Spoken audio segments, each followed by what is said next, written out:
Final Fantasy IV marked the series' jump to the 16-bit era on the Super Nintendo, which may historically go down as the quintessential system for turn-based RPGs. Final Fantasy IV had a lot to compete with in its time, but I still hold it in high regard, and it may unintentionally be the standard I've judged all subsequent Final Fantasy games off of.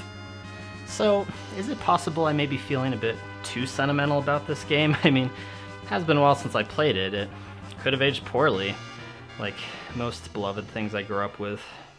So the story opens with the Red Wings and their captain Cecil heading home after violently taking the Crystal of Water from Mysidia. Given how the mages and elders who protected the crystal were blinked out of existence begging for mercy, Cecil and his crew begin wondering if maybe they aren't the good guys in this story. Though it shouldn't be much of a surprise to Cecil, given that he's a Dark Knight and not just, a regular knight. So after a quick fight with some monsters, who we absolutely annihilate, yeah, suck it Final Fantasy II, starting off with an unwinnable battle. Yeah, this game starts you off as an overpowered beast. The actual Final Fantasy II, not the US 2. This is the US 2. Anyway, the crew lands back at their home of Baron, and Cecil has a talk with the king to clear up his muddy conscience, because of the murder and such. The king, in turn, relinquishes his command of the Red Wings, tells him to go to the Village of Mist to do some boring quests, and probably kicks him in the dick too while he's at it.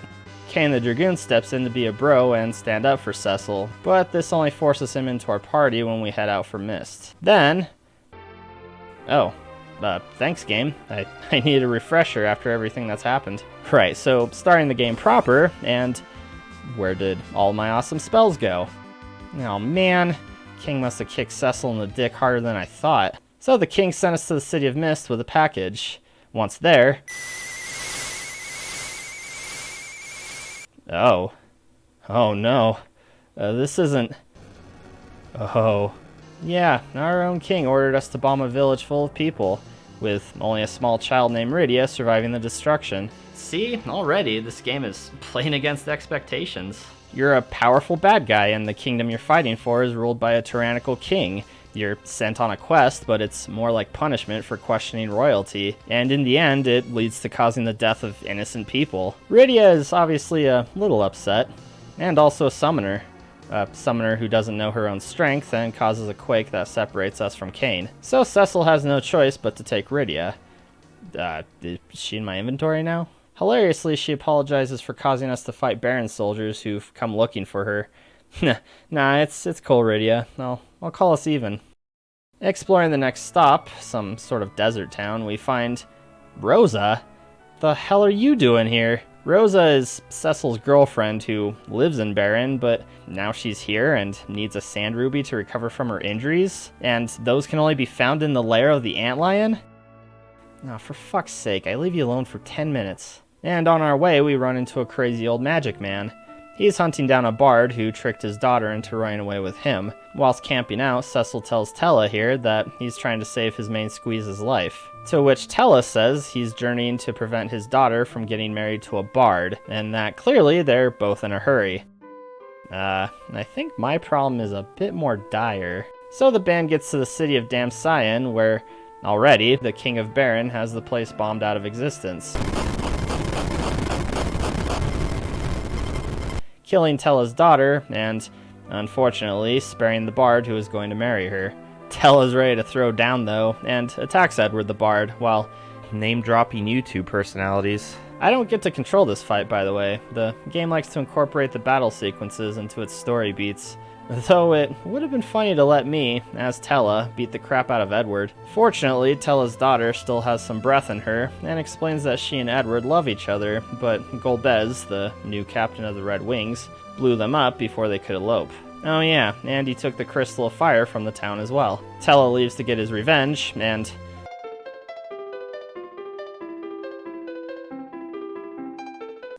Wow, Rydia calls Edward a crybaby for mourning the death of his fiancée.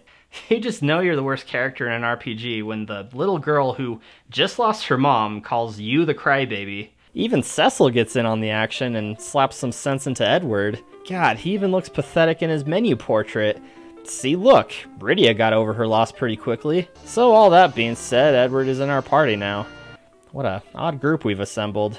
One we got because we accidentally killed her mom, and another we got after slapping him around. So finally, we make it to the antlion lair where the MacGuffin to heal Rosa resides. Cecil stabs more things, Rydia beats things to death with her staff, and Edward kills them softly with his song. Oh my god, one of his abilities is literally to hide. See, I'm not just picking on the guy. Clearly this was intended by the game creators. I mean, he can charm creatures with his sing ability, which is pretty damn powerful. He can't charm the goofy-looking antlion, though, and it counters against physical attacks, so Rydia chocoboed him to death. I like how when we get the Sand Ruby after defeating the antlion, Rydia says we should go cure Rosa, and Cecil's response is, "Oh, yes."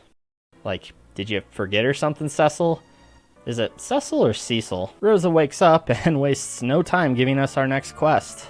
Explaining this villainous Golbez is controlling the King of Baron and seems hell-bent on taking all the crystals from their home. Fire and water are already in his custody, partially thanks to us. The wind crystal is in Fabul, and the earth crystal is in Toroya. The way to Fabul is blocked by a wall of ice though, and Rydia, despite being a magic user, is reluctant to cast black magic of any kind. This is true to actual gameplay as well. Well, that's weird. Why doesn't she want to cast fire? Oh. Whoa. So one of our characters has a backstory that actually has consequences to the gameplay. And as the heroes rest that night, a monster attacks Edward, and he has a vision of his fiancée telling him to keep fighting and believe in himself. Again, there's an emphasis on character motivation. Rosa joins our party the next day, a white mage who uses a bow, and we're off to Fabul. Rosa talks Rydia into using fire to help save the lives of countless others, which then nicely adds the spell to her in-game repertoire. And then, to further torment poor Rydia, half the enemies in this dungeon are bombs. So because of the little story beats in this RPG, I'm actually becoming more invested in the characters and their personal growth. What a novel concept. The gang comes across the Karate Man beset upon by monsters, which he takes care of by sneezing on them. This is Yang. With his help, we defeat a mom bomb. That's what the English translation calls it, which is actually an annoying fight because when she explodes, it creates a bunch of normal bombs. So all that damage I did to kill it before exploding, I'm almost certain was pointless. Yang is from Fabul. He and the other karate bros of Fabul were in the mountain training when they were attacked by monsters, and Yang was the only one left standing before the heroes stepped in. Meaning, Fabul is defenseless to Golbez's attack. Not sure what karate masters were going to do against an airship carpet bombing though. Well, at any rate, a monk, a dark knight, a summoner, a bard, and a white mage head to Fabul. Making 5. I think the only time Final Fantasy gives you a larger party than 4. Technically. I say 5, but Edward is such a pushover I'm having him hide most fights to keep from using up all my cures and White Mage's mana. Fortunately, the heroes aren't too late and warn the king of the Red Wing attack, which then puts Yang, Cecil, and Edward on the front lines. Oh, so they're not just gonna bomb the place from the sky like they did to Damn Cyan? That's convenient. I get the whole hide the women and children thing, so Rosa and Rydia sit out on the fun this time, but Edward's a bard, not a frontline soldier. Oh well, looks like we're using the hide ability again. I kind of take back my cynicism towards it. It's actually a useful ability. Useful in the sense that it prevents one of my characters from dying over and over. The heroes get pushed back into the crystal room and make their final stand when Kain shows up to challenge Cecil to a duel.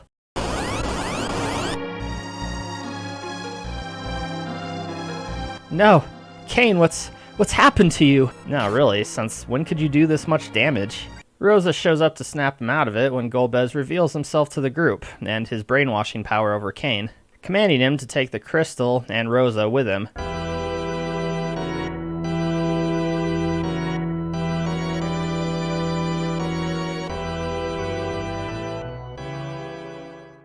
The heroes recoup, and Cecil gets the bright idea that the Kingdom of Baron has a mighty air force, but their ocean fleet is weak. Or sea power, so the king lends us a ship. Before heading out, we really should visit the town dancer, and also meet Yang's wife. What was her name? Was her name Yin? Aboard the ship, the party heads to Baron. Wait, this is a Final Fantasy game, and we're on a ship. This is around the time we'd run into a sea serpent, or like a kraken, but I guess we already fought the kraken, so... never mind.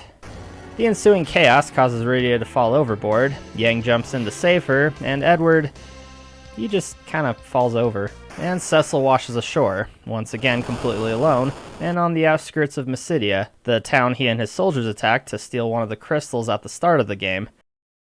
Well, this is gonna be awkward. In fact, the first guy I talked to turned Cecil into a toad. Wow, sure showed me for killing your friends. The bartender at the inn even poisons your drink. And the freaking dancer turns you into a frickin' pig. The shops still sell their wares though, so good to see commerce is unaffected by wanton murder. Cecil pleads his case to the city's elder, apologizing for obeying his evil king and explaining his quest to save his friend from Golbez. The elder states that in order for Cecil to defeat evil, he can't rely on the powers of a dark knight, and must become a beacon of good, which can be done at Mount Ordeals. Mount Ordeals, huh? Yeah, sounds easy. The elder also sends with us magic twins. Ooh, twins. Oh, they're just two weird-looking children? Yeah, the elder just wanted to join in on the Hate Cecil parade, didn't he? These two are just an elaborate punishment, aren't they? So Cecil continues his journey by babysitting two children up a mountain. You really do have to be careful with them, though, because they have virtually no HP. And they come across a familiar wizard, Tella, who's been on the hunt for a spell called Medio so he can defeat Golbez or some crap. Man, I don't care what you're here for. At least we've got another grown-up on our team who can take a hit.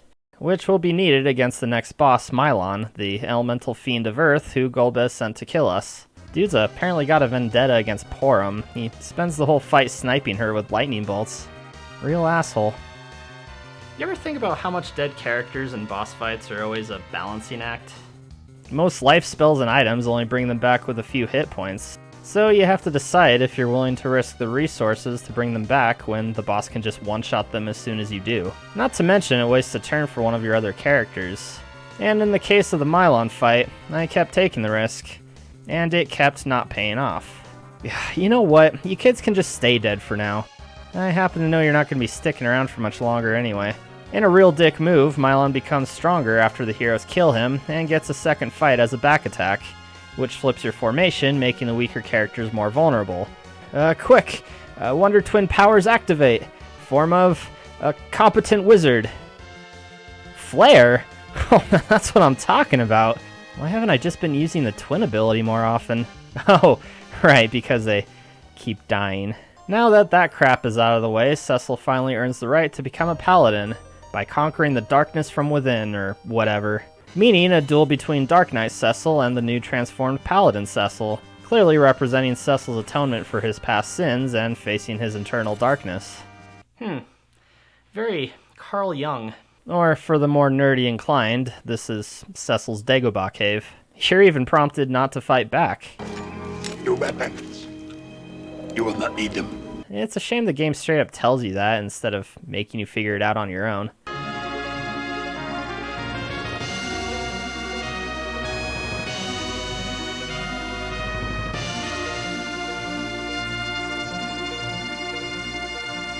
So Cecil is now a paladin, complete with a sprite change.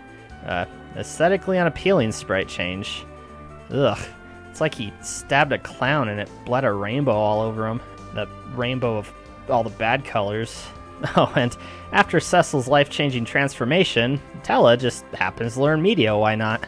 Always have to be the center of attention, don't you, Tella? With a whole new ragtag crew, and his newfound Jedi powers, Cecil and co. head to Baron to save Rosa. While in town, the group run into Yang, and have a brief fight because Yang apparently got amnesia from the Leviathan attack. But he's better now. Almost didn't seem worth mentioning, really. We learn that Sid, the kingdom's airship engineer, and a friend of Cecil's, has been imprisoned by the king, and the new plan is to bust him out and get an airship to find Rosa. Inside the palace, the dungeon is strangely empty, and the party confronts the king of Baron, only to learn that the king was killed and replaced with Kainazo, the fiend of water. Water, huh? Well, a little lightning and... Jesus! Well, that works. Sid shows up having busted himself out of the joint, and takes us to his new airship. But Cain also activates a trap from the underworld, apparently he can do that, and sends the walls closing in on our heroes. Quick, 3PO, shut down all the trash compactors on the detention level! No, the day is actually saved by Palom and Porum, who stop the walls from crushing everyone by turning themselves into stone, effectively killing themselves. Yeah, using a heal isn't going to get rid of this status effect.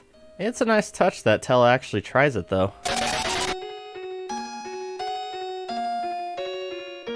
It is odd that the game gives you the menu to use an item on them, though. You'll see why later. The rest of the heroes get on board the airship Enterprise, and are immediately approached by one of Golbez's airships led by Cain, who has a proposition for Cecil. If he collects the Crystal of Earth for Golbez, they'll get Rosa back. Cecil reluctantly agrees, and with our new airship, I reluctantly scour the map for where the hell our next destination is supposed to be. Being that it's where the Earth Crystal is, I'm gonna take a shot in the dark and assume it's the kingdom surrounded by forests. Holy shit, I was right.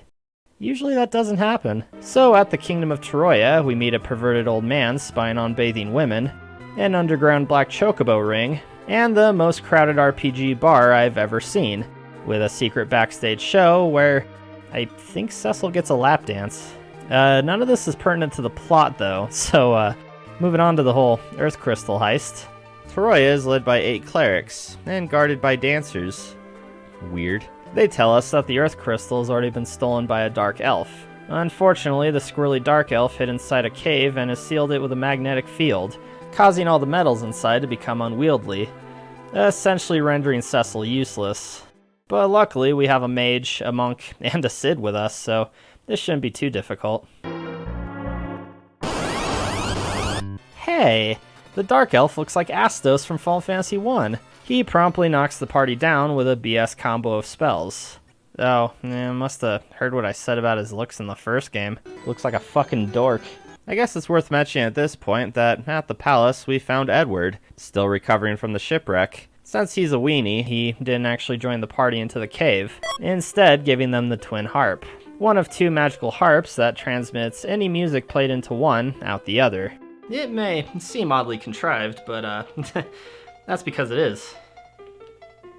Edward, sensing his friends are in danger, somehow, fights through the pain to grab his harp.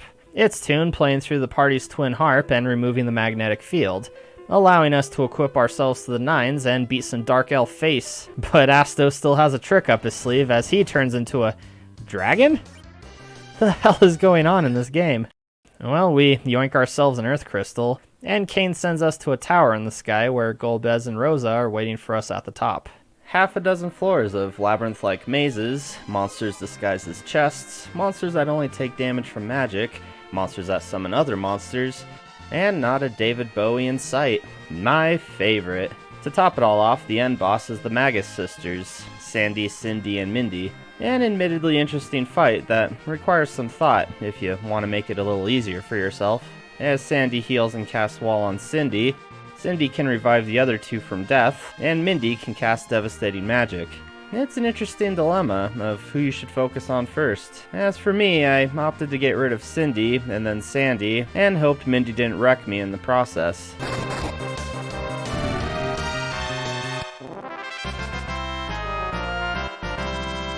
Unsurprisingly, after handing the Crystal of Earth to Golbez, he doesn't keep up his end of the bargain. Wait, what? An evil guy named frickin' Golbez doesn't stay true to his word? Nah. Tella still has a score to settle, and casts Medio at the risk of killing himself in the process. This doesn't do the trick though, but it does knock Cain out of Golbez's mind control. Cecil tries to end things right then and there, but Golbez strikes him down and walks away. The heroes watch as Tella blinks out of existence. Having failed to avenge his daughter, and realizing too late that he let vengeance cloud his judgment, Cecil agrees to avenge his daughter for him, and Cain rejoins the team. Together they free Rosa from her binds, and Rosa and Cecil embrace.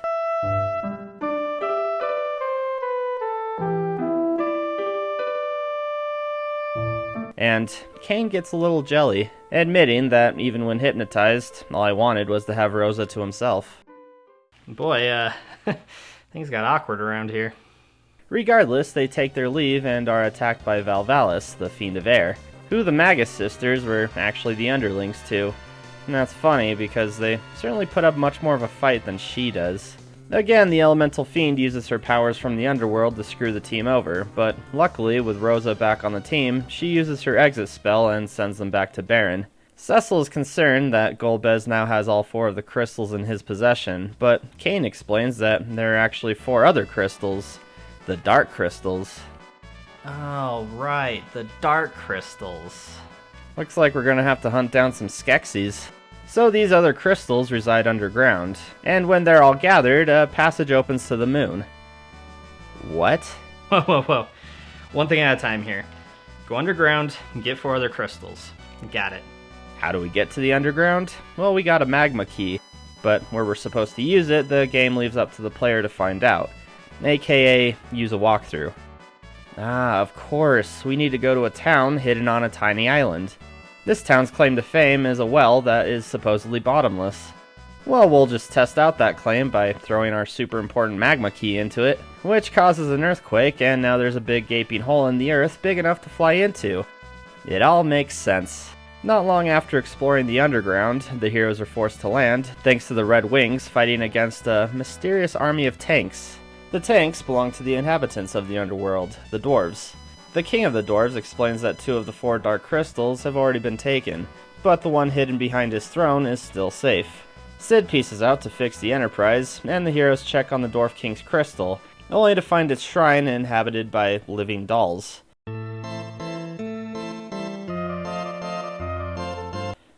Well, that's creepy. Good thing the fight is stupidly easy.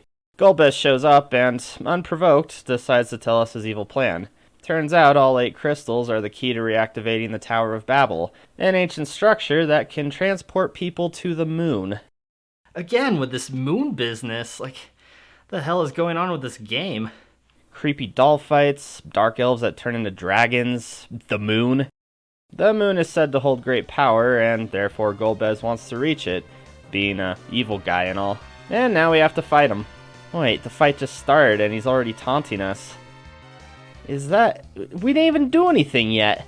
Golbez one-shots everyone, but before he could finish off Cecil, he's saved by Hot Rydia. When the Leviathan swallowed her, he took her to the land of summoned monsters, where time flows faster, allowing her to grow up and significantly improve her summoning powers. The Queen of the Land sent Rydia back to the normal world in order to help the heroes fight the great evil that's a-brewin'. That's all well and good, but is anyone gonna try to stop that slowly crawling hand Golbez left behind? No? Well, looks like the Dwarven guillotine for us. No, instead the king suggests that while Golbez is off trying to reach the last crystal, we should break into the Tower of Babel to take back the crystals he has. Are you sure about that? These chucklefucks haven't quite proven themselves reliable since you met them. Oh well, off to Babel. On a weird aside, the Dwarven Kingdom has a fat chocobo in the basement. But this time it makes sense, because our inventory actually has limited space. So anyway, the tanks bombard the tower while the heroes sneak into another labyrinthine maze, with monster chests and... tofu. Awaiting at the top of the tower this time is a mad scientist and his robot. He confesses that Rubicant, the Fiend of Fire, has already left with all the other crystals, and the tower's giant cannon is about to fire onto the Dwarven Kingdom. The creatures running the cannon cause it to instead self-destruct, and Yang decides to stay in order to stop it. Wait, Yang, you're a karate master. I think computer-operated super cannons are beyond your scope.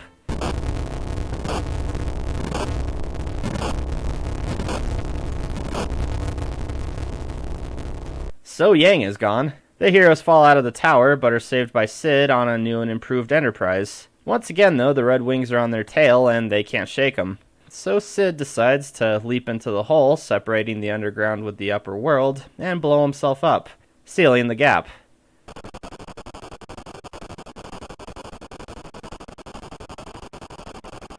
So first Yang and now Sid? Like, who else is gonna drop dead randomly in some sort of selfless sacrifice? Like, this is getting silly.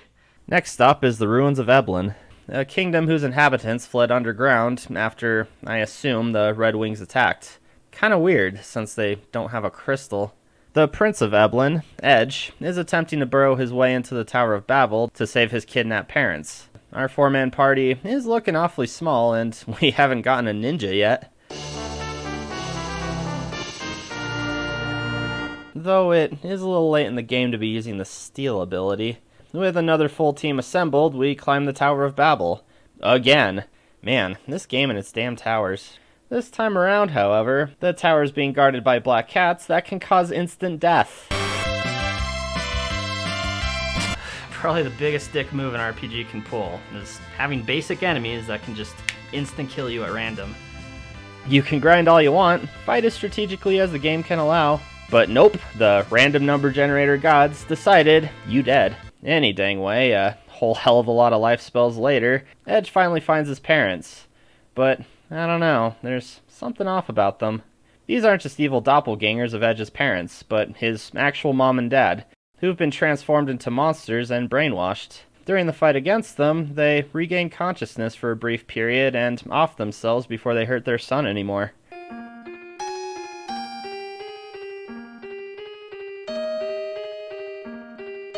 I mean, damn, that's really dark. Rubicant, the final fiend, shows up and says that it's the Mad Doctor's fault for the whole parent/monster suicide thing, and that he just wanted a fair fight. Edge isn't having any of it, though, and his rage draws out his hidden powers. Okay, game, calm down. I guess that's just a weird way of saying he learned how to do Blitz. Oh, that's where that originated. It's an okay attack if Edge could stay alive long enough to use it. Edge gets caught up with the bigger plot and decides that he too doesn't like Golbez, and that his broken kingdom and all of its suffering inhabitants can shove it. Yeah, if it's not obvious enough already, late game characters in Final Fantasy tend to not do it for me. It's not their fault, though. You can only build a character so much when you're neck deep in a save the planet plot. Okay, so the heroes find Golbez's crystal stash, but a trapdoor drops them to the underground of the tower. Right, but then they find an airship stowed away in the tower and decide they need to get the hell out of there. What? Well, logically I'd assume we'd use it to reach the top of the tower again, but Sid blew the way to the surface shut. And given that I can't read the characters' minds, I guess I'm just lost now. Yeah, I'm afraid too, Cecil. The Dwarf King decides to forget about going after Golbez's crystals, since we balls that up quite a few times, and says we should go to the sealed cave where the final crystal is, and beat Golbez to it. He gives the heroes a key, saying it's the only way to get into the cave. Oh, so as long as we have it, Golbez can't get the final crystal, right? I mean, why would we want to open it, and therefore give Golbez access to the one thing he needs to achieve his evil plans? Oh, hey look, Sid is still alive, after falling off an airship and blowing himself up.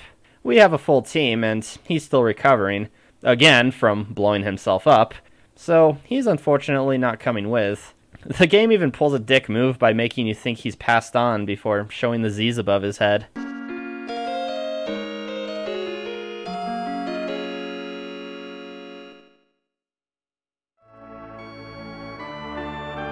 Yeah, that's funny, game. I also thought Sid's death in Final Fantasy II was stupid. Speaking of stupid, the heroes open the sealed cave, which has a unique and incredibly frustrating gimmick of trapdoors. Another instant death enemy that spawns other monsters if you don't kill them fast enough. God damn, they're annoying. They certainly pay out in experience, though, and the virus spell is actually pretty powerful against them. You know what? When life gives you lemons, you bust down some fucking doors.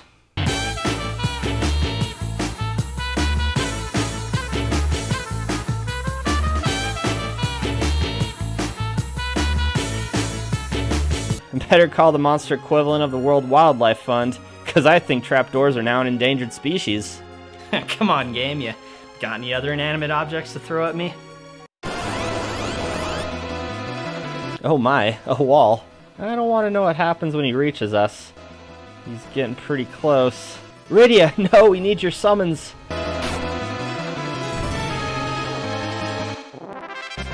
Oh, well, that wasn't scary. We got the last Dark Crystal, so now I'm just waiting for Golbez to pop in and take it from us. Ah, there he is. Actually, instead, he just calls on Kain to do his bidding for him. You know, as a kid, I always thought Kain was a cool character. He's got bitchin' armor, he's a dragoon, he's all edgy and shit. But throughout most of the story, he's really just a tool, in more ways than one. Back at the Dwarf Kingdom, we once again tell the king we sucked, and he tells us to go back to Mysidia. But that's when my curiosity gets the better of me, and we take a trip off the beaten path to explore this random cave Rydia seems to remember. Oh goody, a dungeon with floor tiles that hurt you. That is, unless you use the float spell. Yeah, I thought it was pretty awesome in Final Fantasy III when some of the seemingly useless spells doubled as a means to explore the world. But this time, a useless spell acts as a counter to annoying dungeon obstacles. It even keeps you alive in some of the enemy fights. These Arachne cast Quake, which does nothing when under the influence of float. What's sad is it took me until this playthrough to realize it was a thing. After that revelation, we arrive at a town full of monsters. These are friendly monsters, though. They're the ones who took Rydia in after Leviathan ate her, and are the same monsters she can summon during battle. So, what, summon monsters just chill down here and have parties when they aren't being called on? I guess I never really thought about it. What's really fascinating about this place is the library. Yeah, I know, super exciting. But checking out the books, there's passages that mention other summons we haven't seen yet. Yeah, of course, there's optional summon bosses in this one too. And these books give hints on how to beat them, like striking Odin with lightning, and... okay, that's it. But I like this method of hinting at more summons for Rydia. Makes it actually seem worth reading every optional bit of dialogue. Two of the optional summons happen to be the king and queen of the monster realm, who, of course, want us to prove our worthiness, despite how much they also want to help us. It's funny how often the coming apocalypse is never enough to forego time-wasting formalities in these games. Starting off is the queen, Asura, who's a classic multi-form boss whose head indicates what abilities she'll use. This is a pain though. I'm surviving the onslaught, but all the damage I'm dealing is immediately cured away from her damn self-healing. Look at this! I can't catch up damage-wise. We're gonna be here forever, or at least until I run out of cures. Oh, I'm an idiot. I just need to cast Wall on her. There. Now she ain't healing shit. Well, except me. Oh, and that's why she keeps casting life, too. Very clever, game. With Asura in our party, we now have permission to speak to the king. Leviathan? Huh. Looking good, man. That green-haired orphan diet does wonders. Unlike his wife, he's more of a typical boss fight. You know, big damaging attacks, randomly picking on my healers. Just a all-around pain in the ass. Luckily, I know just the way to defeat an overpowered man. Unleashing his wife. Oh, she just heals. Never mind. A battle of attrition it is.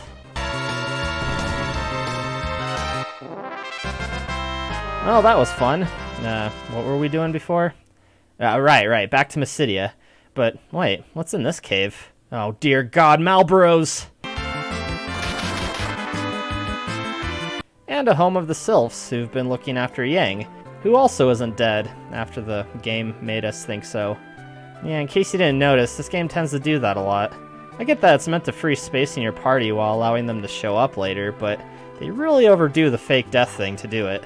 Weirdly, we can't do anything with Yang and the Sylphs right now, so on to Mysidia for real this time. Oh, but in the Monster Village we got a rat tail. Yeah, we're back to collecting rat tails in a Final Fantasy game. Last time it gave us powerful upgrades, so you know it's gonna be good this time too. And on the surface world, these tiny dudes were looking for one. In exchange, they give us adamant. Adamant, eh? You mean like the ore the dwarf smith was looking for? Ah, yeah. Oh, and I think I know what to do about Yang. We need to tell his wife, who gives us a frying pan with the instructions to whack him with it. Yeah, okay. Well, I guess we should go back to Dear God, Malbros, why? We give Yang a love tap with the frying pan, and he finally comes to. But, like Sid, blowing himself up caused some damage, and he needs his bed rest. The Sylphs do offer their help as one of Rydia's summons. There's another optional summon down, which just leaves Odin. Who, I hear on good authority, is in the basement of Castle Baron, much like in Final Fantasy III. Odin's favorite hangout is below castles, apparently.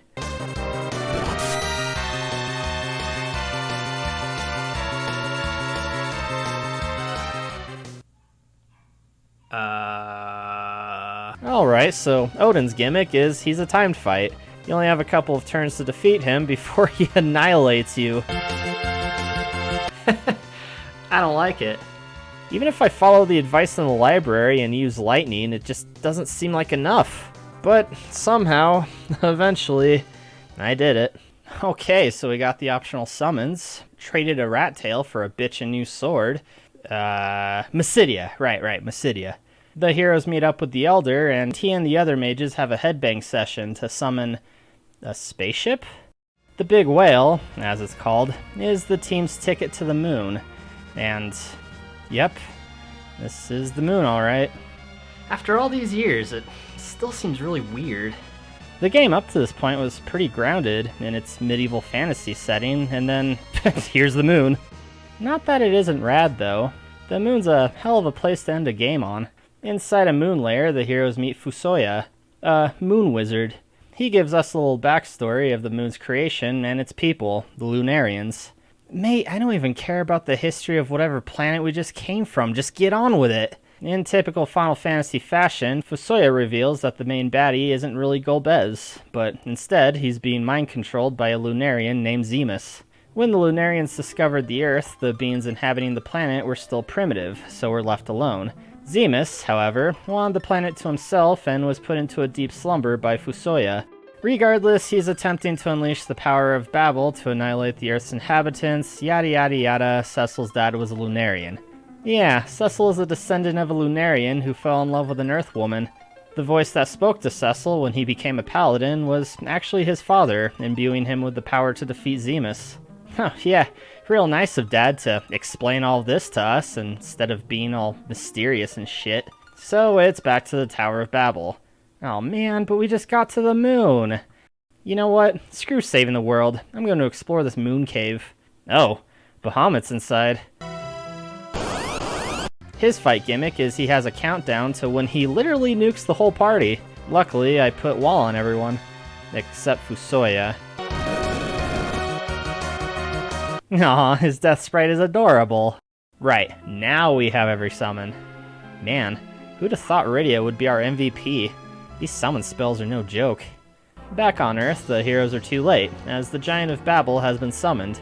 The dwarves and Yang show up in their tanks to take on the Colossus, as well as Sid and his new fleet of airships, with Palom and Porum? When did they get cured? The Elder of Mysidia supposedly did it. Then why did the game make it seem like I had to use an item to cure them? Oh, and Edward's here too. Kinda forgot about him. An epic battle ensues and the heroes fly into the giant's mouth to destroy it from the inside. But the four fiends are here waiting for us. You're late. The giant won't stop. You. Phew, well that's a relief. We'll be laid to rest here. Oh. Looks like a knockdown drag-out against all the four fiends in a row. But it is awfully nice of them to heal me before the fight. Despite the epic setup, they're still pushovers. Certainly didn't hurt that Fusoya has level 3 of all elemental spells. Hey, before you guys die, could you heal me again so I don't have to backtrack to the save point? No? Okay, fine, be that way. The real final boss of the giant is the CPU, another fight that involves choosing the right target to defeat first. Though annoyingly, Fusoya says flat out that we need to destroy the Defender Orb first. Gee, thanks, I think I could have figured that out on my own, since it heals everything. Though apparently I needed the help. Destroying the attack orb causes it to instantly kill party members at random before it comes back to life, and it took me an embarrassingly long time to realize that. Golbez shows up to berate us for killing his giant robot, and Fusoya knocks him out of Zemus's mind control, revealing that Golbez is, actually, Cecil's father. No! Oh, brother, I meant brother. Fusoya says because Golbez is of Lunarian descent, it made it easier for Zemus to mind control him, which doesn't mean much because Kain was also under the influence quite a bit, and he's not Lunarian. And why hasn't Zemus tried to mind control Cecil? Seems pretty obvious. They try to write it off that Golbez's soul was tainted with evil or some garbage. Oh, and not Cecil, who started the game killing innocent people? Hold on, this just raises more questions. Where did Golbez come from? After Cecil was exiled, Golbez just kinda shows up out of the blue. Did he live in Baron? Were they neighbors growing up, but never realized they were related?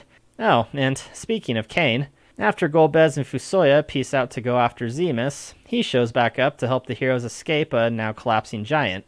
So Kane is back, after being good, then evil, then good again, then evil.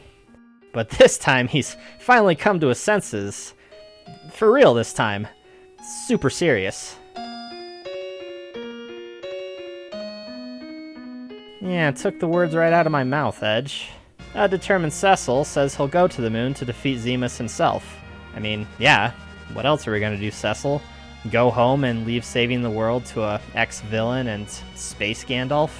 But he then tells Rydia and Rosa to stay out of it, leading to probably my favorite line in this game. Come on, get off the big whale. Also, no, let's not get rid of Rydia. She's easily the most powerful character in the party. Luckily, it was just a fake out. Plus, we need to reestablish the romance Rosa and Cecil share.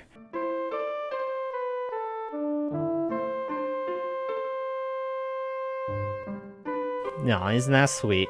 Back on the moon, the heroes dive down into one hell of a final dungeon, both in terms of length and monster difficulty.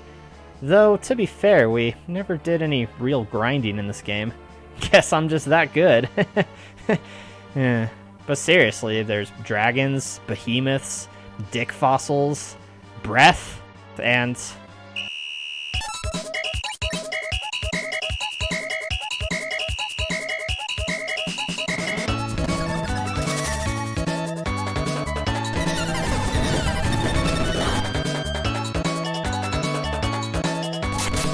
There's also an optional boss protecting Kane's ultimate weapon, who starts the fight by casting death on everyone.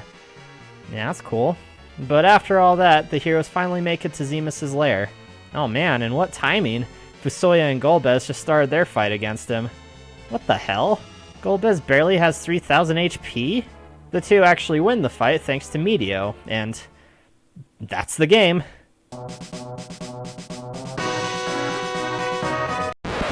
Wait. No, of course it wouldn't end without our own boss fight. No, the manifestation of Zemus' hatred materializes and defeats Fusoya and Golbez. Man, what an edgelord. Well, there's only one thing to counteract the cheesy power of pure hatred, and that's the cheesy power of wishes. Back on Earth, everyone else, sensing the heroes are in danger, send their wishes through the power of love, a la Earthbound, giving Cecil and Co. the power to thwart the H.R. Geiger creation.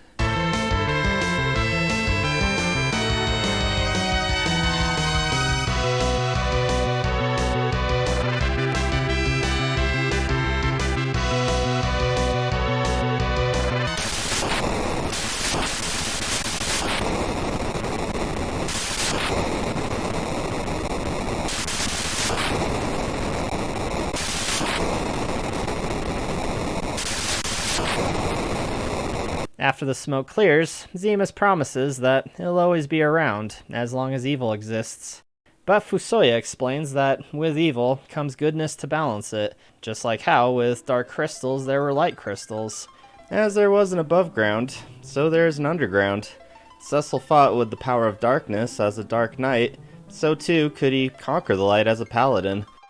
Fusoya makes his leave to join the Lunarians in their long sleep, and Golbez asks to join his people, knowing he can't return to Earth with all that he's done, and hoping to join his ancestors in a brighter future. As the two leave, Cecil finally has the strength to call Golbez brother. In the epilogue, the heroes, long since separated to rebuild what was lost in their individual kingdoms, meet up once again at a ceremony to witness Cecil and Rosa ascend the throne as King and Queen of Baron. The end.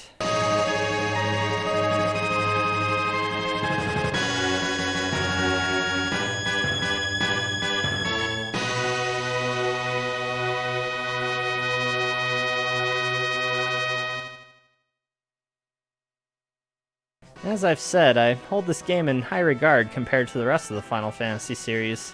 It definitely has its issues, like abysmal translation and an overuse of false deaths.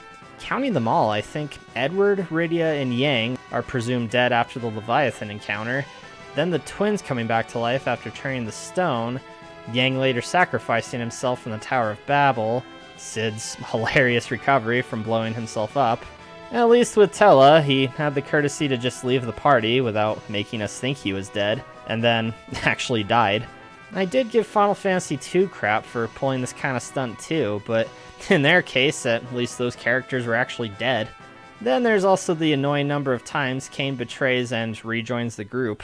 But obviously it was all meant to allow for more characters to be involved in the story and join in the fight. And the characters are, without a doubt, the best part of this game. Something the previous games were missing was the development and growth of individual characters. But Final Fantasy IV does it, and, in my opinion, does it well. I've always found myself invested in these characters with their personalities and individual struggles. And, again, every subsequent Final Fantasy game I believe I've unintentionally judged based on how much I grew attached to the characters and stories. I also can't leave out how this Final Fantasy was the one that started truly playing with the mechanics of an RPG. Not every fight in this game boils down to a good old beatdown. There are challenges where strategy is required, and in some cases, not fighting is the preferred strategy. Again, something fans of the series come to expect, but got its origins from this game. Speaking of, the whole moon angle this story takes also seems to be a kind of precursor to the later games' dive into more steampunk and sci-fi aesthetics. One thing I can't make up my mind about for this game, though, is if I'd consider it Nobuo Uematsu's best work. I haven't really touched on the soundtracks of the Final Fantasy games, but generally speaking, they're always a highlight that tend to get better and more memorable as the series continues. But as much as Final Fantasy IV is easily one of my favorite soundtracks, I don't know if I would say it's the best. It has a few contenders down the Roman numeral line, but we'll get to those later. For now, play us out, Uematsu.